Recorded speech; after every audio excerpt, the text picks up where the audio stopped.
नमस्कार दोस्तों, मैं अन्नू यादव। आज के हमारे इस वीडियो में हम आपके लिए एक छोटी सी कहानी लेकर आई हूँ। रोहित नाम का एक नौजवान गांव के सड़क पर पैदल चला जा रहा था। उसने दूर सड़क के किनारे एक कुत्ते के पिल्ले की रोने की आवाज़ सुनी।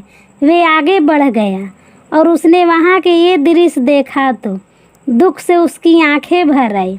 एक कुतिया वहीं मरी पड़ी थी और उसका बच्चा पिल्ला घायल अवस्था में उसके पास रो रहा था। वे समझ गया किसी गाड़ी के द्वारा ये दुर्घटनाग्रस्त हो गए हैं। छोटे पिल्ले की जान बच गई थी, लेकिन वे भी घायल दिख रहा था। रोहित ने उस घायल पिल्ले को उठा लिया और घर लेकर आ गया। उसने उसके जख्मों पर मलहम पट्टी लगाई। रोहित अनाथ था और उसने एक अनाथ पिल्ले को अपना लिया। मैं समझ गया तुम्हें भूख लगी होगी, मैं कुछ इंतजाम करता हूँ, ये लो दूध पी लो। नन्हे पिल्ले की जान में जान आई और वह तेजी से दूध पीने लगा। कुछ देर के बाद रोहित ने उसे सहारा दिया और एक जगह पर बैठा दिया। रोहित को पिल्ले के रूप में एक साथी मिल गया। उसने उसका नाम टॉमी रखा। टॉमी धीरे धीरे बड़ा होने लगा और रोहित के साथ बहुत घुल मिल गया। रोहित जहाँ जहाँ जाता टॉमी भी उसके पीछे आ जाता। एक दिन रोहित जिस कंपनी में काम करता था उसके सेठ वर्मानंद जी रोहित के घर के पास से गुजर रहे थे। उन्होंने रोहित के साथ टॉमी को देखा जो बनिए के दुकान से सामान के थैला मुंह में लटका कर आ रहा था।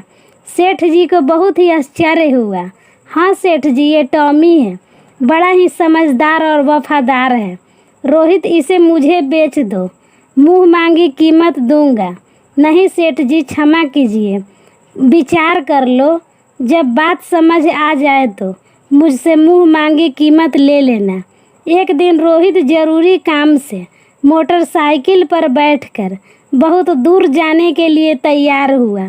टॉमी कहाँ पीछे रहने वाला था, दौड़ करके आ गया और भौंक कर अपनी भाषा में अपनी फरमाइश सुनाने लगा। देखो टॉमी, आज मुझे बहुत दूर जाना है, लौटने में काफ़ी समय लग जाएगा, तुम्हें यहीं रुकना पड़ेगा।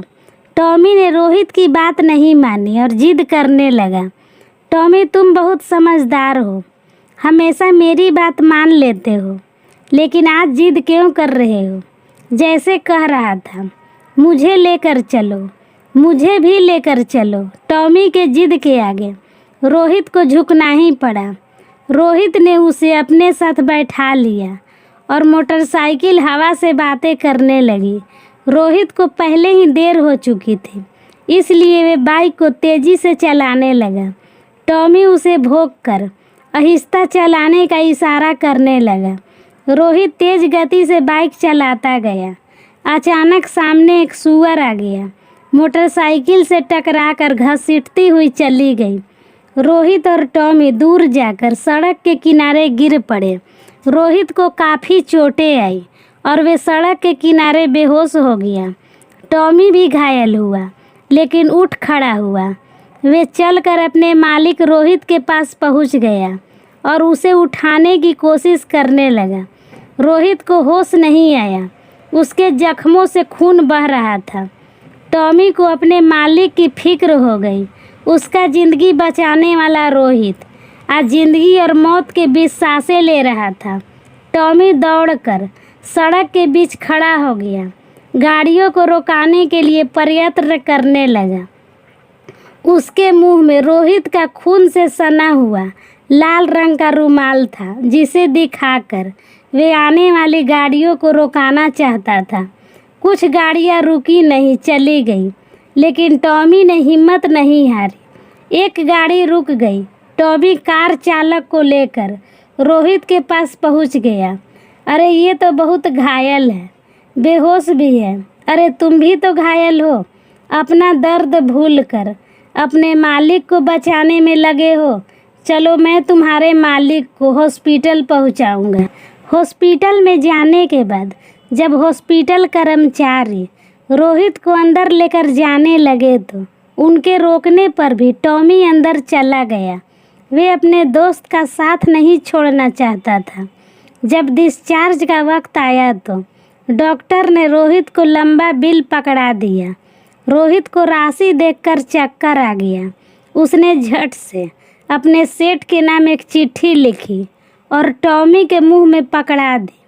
टॉमी, ये चिट्ठी ले जाकर मेरे सेठ जी को दे देना, वे आकर हॉस्पिटल का बिल भर देंगे, तभी मुझे यहाँ से छुट्टी मिलेगी। टॉमी ने मुंह से चिट्ठी पकड़ी और सेठ जी के घर की तरफ दौड़ पड़ा। सेठ जी उसके मुंह से चिट्ठी ले ली और पढ़कर मुस्कुराने लगे। देखो टॉमी, मैं तुम्हारे दोस्त के हॉस्पिटल का बिल भर दूंगा, लेकिन उसके बदले में मैं तुम्हें खरीदना चाहता हूँ। तुम्हें मेरे साथ रहना होगा। बोलो, मंजूर है?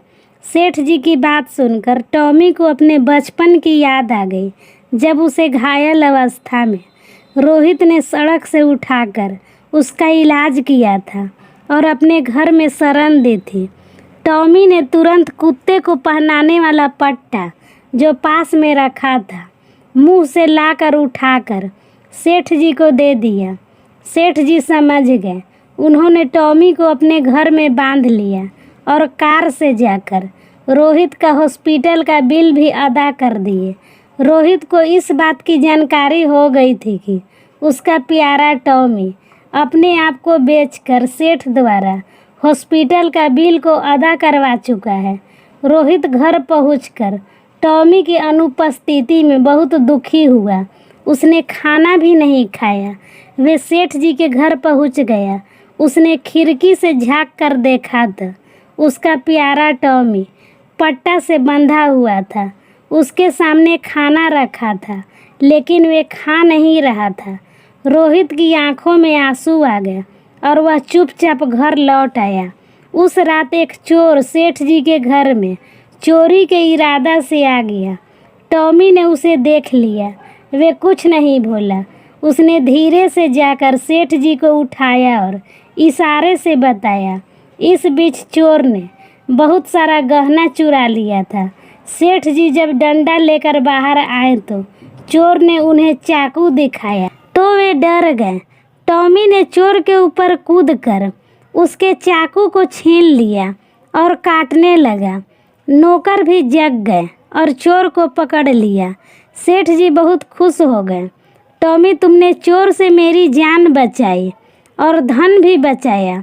मैं तुम्हारे ऊपर खुश होकर तुम्हें आज़ाद करता हूँ। मैं अभी रोहित को बुलवाता हूँ। कुछ देर के बाद रोहित सेठ जी के समक्ष खड़ा था। रोहित, मैं तुम्हारे टॉमी के बहादुरी से बहुत खुश हूँ और इसे आज़ाद करता हूँ। आज से इसके मालिक तुम ही रहोगे। मैं जानता हूँ ये तुम्हारे बिना और तुम इसके बिना नहीं रह सकते हो। इतना कहकर सेठ जी ने टॉमी को इशारा किया और टॉमी दौड़कर रोहित से लिपट गया। तो दोस्तों, कैसी लगी आपको ये कहानी? हमें कमेंट बॉक्स में लिख कर ज़रूर भेजें।